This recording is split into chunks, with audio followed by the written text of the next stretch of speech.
जय हिंद साथियों, स्वागत है आपका आपके अपने YouTube channel target with Ajit में।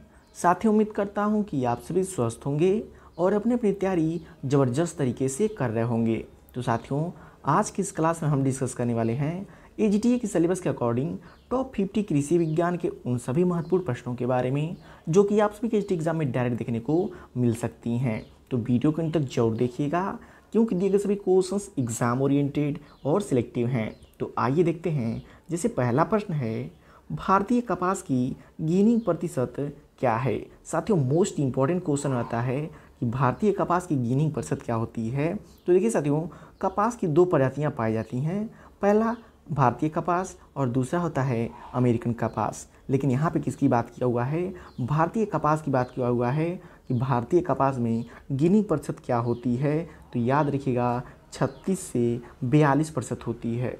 कितनी होती है? 36 से 42% तक होती है भारतीय कपास की गिनिंग प्रतिशत। और वहीं साथियों, यदि बात करता अमेरिकन कपास की कि अमेरिकन कपास में गिनिंग प्रतिशत क्या होती है, तब याद रखिएगा 25 से 30% होती है।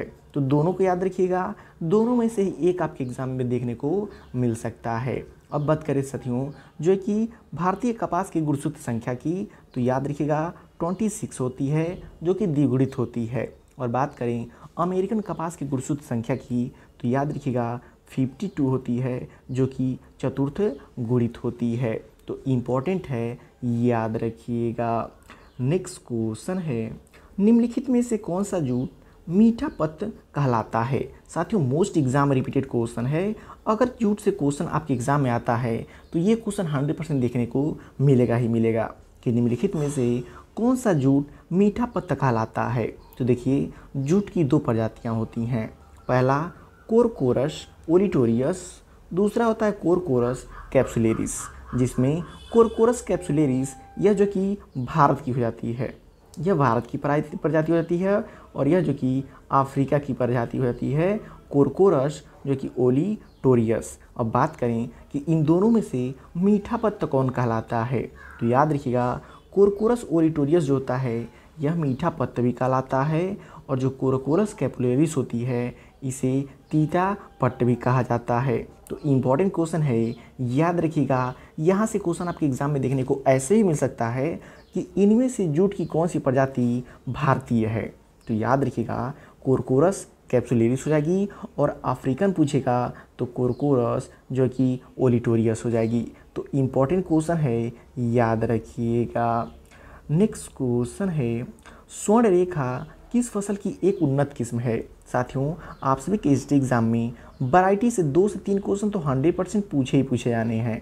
तो याद रखिएगा, जिसमें से ये इंपॉर्टेंट हो जाता है कि स्वर्ण रेखा किस फसल की एक उन्नत किस्म हो जाती है। तो किसकी होती है? याद रखिएगा जो कि परवल की होती है, पॉइंटेड कोंगार्ड की हो जाती है। और साथियों, बात करें तरबूज की, तरबूज की महत्वपूर्ण वैरायटी कौन सी आती है, तब याद रखिएगा अर्का ज्योति हो जाती है। कौन सी? अर्का ज्योति हो जाती है। और बात करें साथियों परवल की, तो एग्जाम में क्वेश्चन पूछाता है इनमें से कौन सी एक डायोसियस फसल है। तो याद रखिएगा परवल जो कि डायोसियस होता है। और बात करें परवल का प्रोपोगेशन किस तरह से होता है, तो उनके जो कि तनों के माध्यम से होता है। और 1 हेक्टेयर में इनके कितने तने लगते हैं, तो याद रखिएगा 1 हेक्टेयर में लगभग 40,000 तनों का प्रयोग किया था। तने के कटिंग का, तनों का नहीं, 1 हेक्टेयर में 40,000 तने के कटिंग का प्रयोग किया जाता है परवल की रोपाई के लिए। तो ये सभी पॉइंट्स इंपॉर्टेंट हैं, याद रखिएगा। नेक्स्ट क्वेश्चन है, सोडियम बेंजोएट का सामान्यतः किसमें उपयोग किया जाता है। मोस्ट इंपॉर्टेंट क्वेश्चन साथियों फ्रूट प्रिजर्वेशन का। और यहाँ से आपके एग्जाम में एक क्वेश्चन 100% पूछा जाएगा क्योंकि fruit preservation clear cut mention किया गया है। अब बात करें सोडियम बेंजोएट का सामान्यतः उपयोग किसमें किया जाता है, तो यहाँ पे राइट आंसर ऑप्शन ए हो जाएगा जो कि आचारित सब्जियों में। किसमें? आचारित सब्जियों में। अब बात करें साथियों फ्रूट प्रिजर्वेशन की, तो इसमें देखिए 2 प्रकार के जो कि फ्रूट प्रिजर्वेट का प्रयोग किया जाता है। पहला होता है सोडियम बेंजोएट और दूसरा होता है पोटेशियम परमैंगनेट। लेकिन सोडियम बेंजोएट का प्रयोग कब करते हैं, तो जो कि कलरफुल कलरफुल जो फल और सब्जियां होती हैं उसमें प्रयोग करते हैं सोडियम बेंजोएट की, लेकिन जो है कि पोटेशियम परमंगनेट जो होता है वो रंगहीन फल एवं सब्जियों को संरक्षित करने के लिए प्रयोग किया जाता है। तो ये कॉन्सेप्ट एग्जाम में पूछा जाता है कि जो कि रंगीन फलों को संरक्षित करने के लिए या फिर सब्जियों को संरक्षित करने के लिए किसका प्रयोग किया जाता है, तो सोडियम बेंजोएट का प्रयोग किया जाता है। और जब पूछता है कलरलेस सब्जियों या फिर फलों को संरक्षित करने के लिए किसका प्रयोग किया जाता है, तब याद रखिएगा किसका प्रयोग किया जाता है, पोटेशियम परमंगनेट का प्रयोग किया जाता है। और बात करें साथियों अचार एवं सब्जियों को संरक्षित करने के लिए मुख्यतः जो कि नमक का प्रयोग किया जाता है, कितना, लगभग 15 से 25% के बीच किया जाता है। तो ये भी याद रखिएगा, कभी कभी एग्जाम पूछता है अचार या सब्जियों को संरक्षित करने के लिए नमक का प्रयोग कितनी मात्रा में करते हैं, तो 15 से 25% तक करते हैं। और इसमें बात करें जैम और जेली की, तो शुद्ध जैम जो होता है उसका TSS कितना होता है, 68% होता है।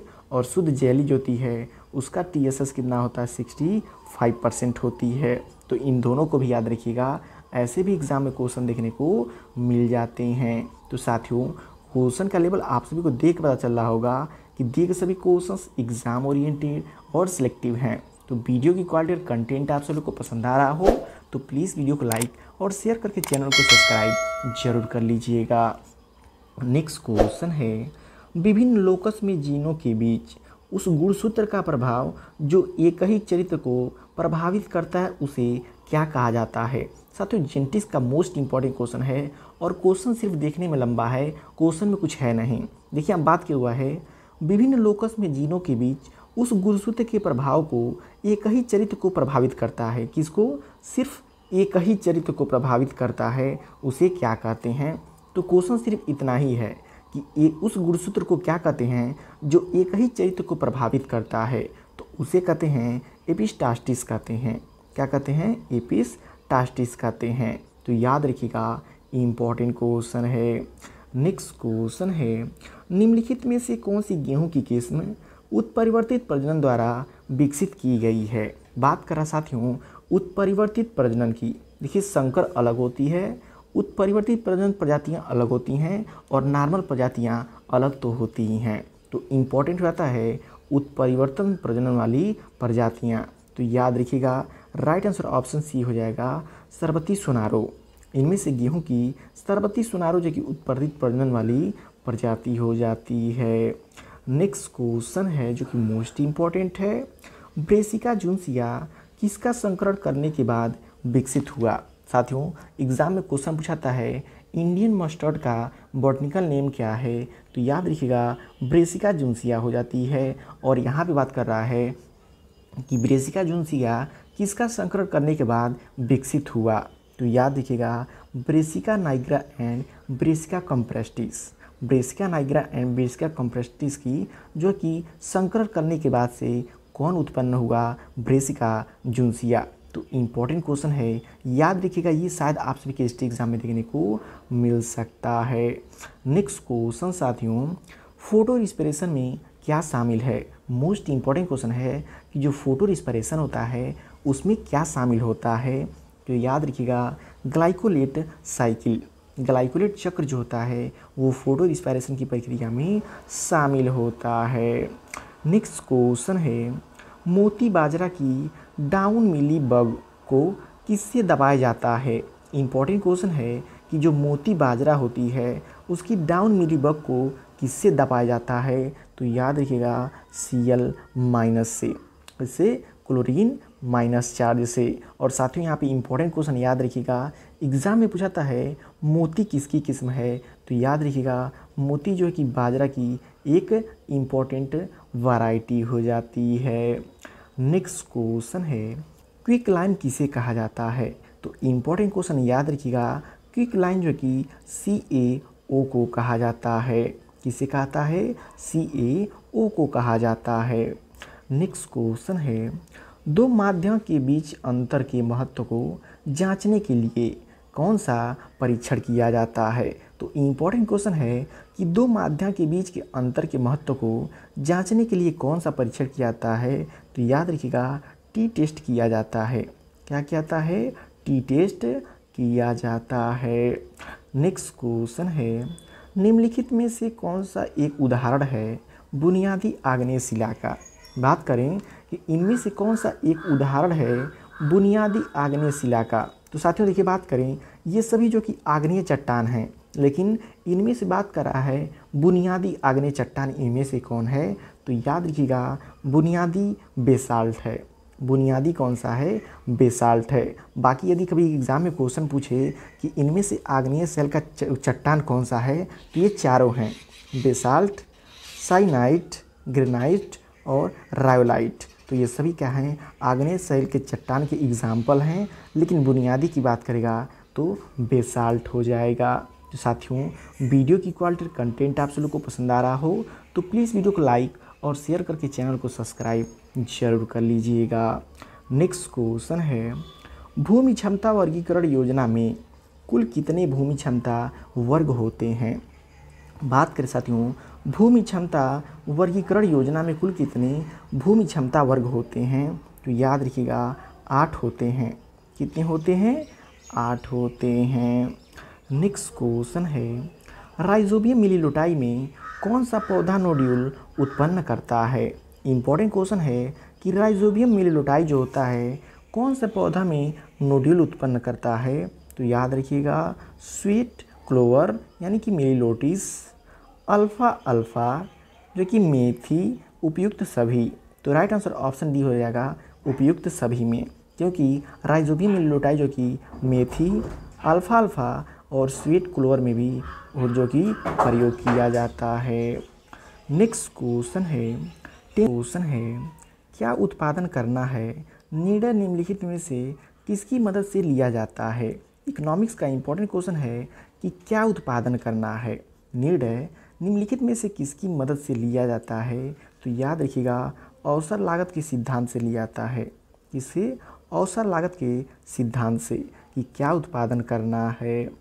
नेक्स्ट क्वेश्चन है, उत्पादन के पहले चरण में उत्पादन की लचीलापन क्या रहती है। इम्पोर्टेंट क्वेश्चन है कि उत्पादन के पहले चरण में उत्पादन की लचीलापन क्या रहती है।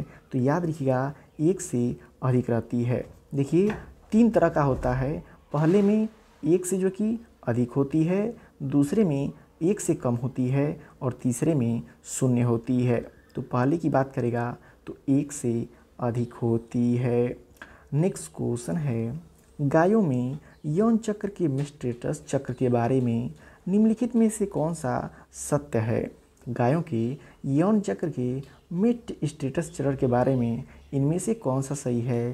तो याद रखिएगा एक नई संरचना बनती है जिसे कार्पस ल्यूटियम कहा जाता है। क्या कहता है? कार्पस ल्यूटियम कहा जाता है। नेक्स्ट क्वेश्चन है, मुड़ी हुई अंगूठी या पक्षघात किस पोषक तत्व की कमी के कारण होती है। तो राइबोफ्लेविन की कमी के कारण होती है और यह किस में होती है। तो मुर्गियों में होती है। किस में होती है? मुर्गियों में होती है। नेक्स्ट क्वेश्चन है, नीचे 2 वक्तव्य दिए गए हैं, दिए गए विकल्पों में से सही उत्तर चुनें। इन दोनों में सब बताना है कौन कौन सा सही है। तो पहला है एक्सटेंशन समाज कभी भी प्रतिक्रिया सूचना के बिना पूरा नहीं होता है, बिल्कुल सही है। दूसरा है प्रतिक्रिया विभिन्न समाज मॉडलों में एक आवश्यक तत्व नहीं रहा है। तो ये दोनों सही हैं। तो राइट आंसर ऑप्शन कौन सा हो जाएगा कि 1 व 2 दोनों सही हैं। नेक्स्ट क्वेश्चन है, एक्सेल चार्टिंग टूल्स के बारे में निम्नलिखित में से कौन सा कथन सही है।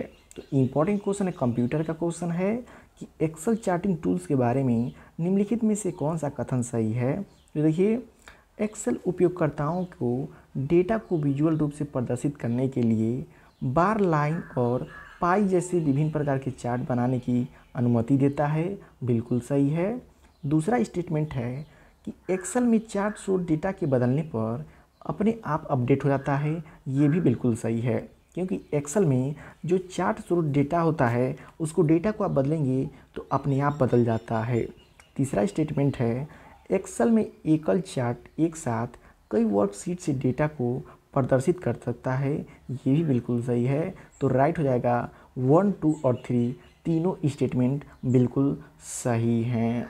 नेक्स्ट क्वेश्चन है, निम्नलिखित में से कौन सी प्रिंटर भाषा विशेष रूप से इंकजेट प्रिंटर में प्रिंटिंग गति और ग्राफिक्स रीडिंग को अनुकूलित करने के लिए डिज़ाइन की गई है।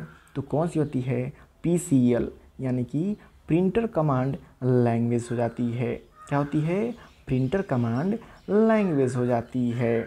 नेक्स्ट क्वेश्चन है, किस डोमेन नेम सिस्टम रिकॉर्ड प्रकार का सामान्यतः उपयोग एक सुनिश्चित करने के लिए किया जाता है कि किसी डोमेन से भेजे गए ईमेल जाली नहीं हो और संदेशों को क्रिप्टोग्राफिक रूप से साइन किया जा सके? तो वो कौन सा होता है? याद रखिएगा, DKIM रिकॉर्ड होता है। क्या होता है? DKIM रिकॉर्ड होता है। नेक्स्ट क्वेश्चन है, कंप्यूटर नेटवर्क में प्रॉक्सी सर्वर का उपयोग करने का मुख्य उद्देश्य क्या है? मोस्ट इम्पॉर्टेंट क्वेश्चन है कि कंप्यूटर नेटवर्क में प्रॉक्सी सर्वर का उपयोग करने का मुख्य उद्देश्य क्या होता है? तो याद रखिएगा, वेब कंटेंट को कैश करके सर्वर लोड को कम करना। क्या होता है? वेब कंटेंट को क्रैश करके सर्वर लोड को कम करना होता है। नेक्स्ट क्वेश्चन जो कि इम्पोर्टेंट है, ईमेल क्लाइंट को कॉन्फ़िगर करते समय मेल सर्वर को सुरक्षित रूप से ईमेल प्राप्त करने के लिए मुख्य रूप से किस प्रोटोकॉल का उपयोग किया जाता है? देखिए, नॉर्मली यदि बात करता कि ईमेल प्राप्त करने के लिए किसका प्रयोग किया जाता है, तो POP3 प्रोटोकॉल का यूज़ किया जाता है, लेकिन यहाँ पे नॉर्मली की बात नहीं किया हुआ है। तो राइट आंसर ऑप्शन सी हो जाएगा, IMAPS हो जाता है, internet message access protocol secure हो जाता है। नेक्स्ट क्वेश्चन है, स्मार्टफोन में कौन सा सेंसर पृथ्वी के चुंबकीय क्षेत्र को मापकर डिवाइस की दिशा का पता लगाता है, जो नेविगेशन एप्लीकेशन में सहायता करता है? वो कौन सा होता है? मैग्नेटोमीटर होता है। कौन सा होता है? मैग्नेटोमीटर हो जाता है, क्योंकि चुंबकीय क्षेत्र की बात किया हुआ है। नेक्स्ट क्वेश्चन है, उत्तर प्रदेश के किस जिले में सहरिया जनजाति पाई जाती है? मोस्ट इम्पॉर्टेंट क्वेश्चन है कि उत्तर प्रदेश के किस ज़िले में सहरिया जनजाति पाई जाती है? तो याद रखिएगा, ललितपुर में। उत्तर प्रदेश के ललितपुर ज़िले में जो कि सहरिया जनजाति पाई जाती है। और बात करें ललितपुर ज़िले की, तो यह मध्य प्रदेश से तीनों तरफ से घिरा हुआ है। एग्ज़ाम में क्वेश्चन पूछाता है कि उत्तर प्रदेश का कौन सा ज़िला जो कि तीनों तरफ से दूसरे राज्यों से घिरा हुआ है, तो वो कौन सा है? जो कि ललितपुर हो जाता है। तो इम्पॉर्टेंट क्वेश्चन है, याद रखिएगा। नेक्स्ट क्वेश्चन है, देश के पहले हिंदी समाचार पत्र उदंत मार्तंड के संस्थापक पंडित युगल किशोर शुक्ला किस जिले से थे? तो याद रखिएगा, कानपुर जिले से थे। किस जिले से थे? कानपुर जिले से थे। नेक्स्ट क्वेश्चन है, निम्नलिखित में से कौन सा सही कथन है? दिए गए विकल्पों में से सही उत्तर चुनें। पहला, अगरिया जनजाति उत्तर प्रदेश के सोनभद्र जिले में पाई है, बिल्कुल सही है। चेरो जनजाति उत्तर प्रदेश के वाराणसी जिले में पाई जाती है, ये भी सही है। लास्ट क्वेश्चन साथियों, उत्तर प्रदेश राज्य चमड़ा विकास एवं विपणन निगम लिमिटेड कहाँ पे है? तो जब भी बात करेगा राज्य में उत्तर प्रदेश चमड़ा विकास एवं विपणन निगम लिमिटेड की, तब याद रखिएगा राइट आंसर ऑप्शन ए हो जाएगा, आगरा हो जाएगा।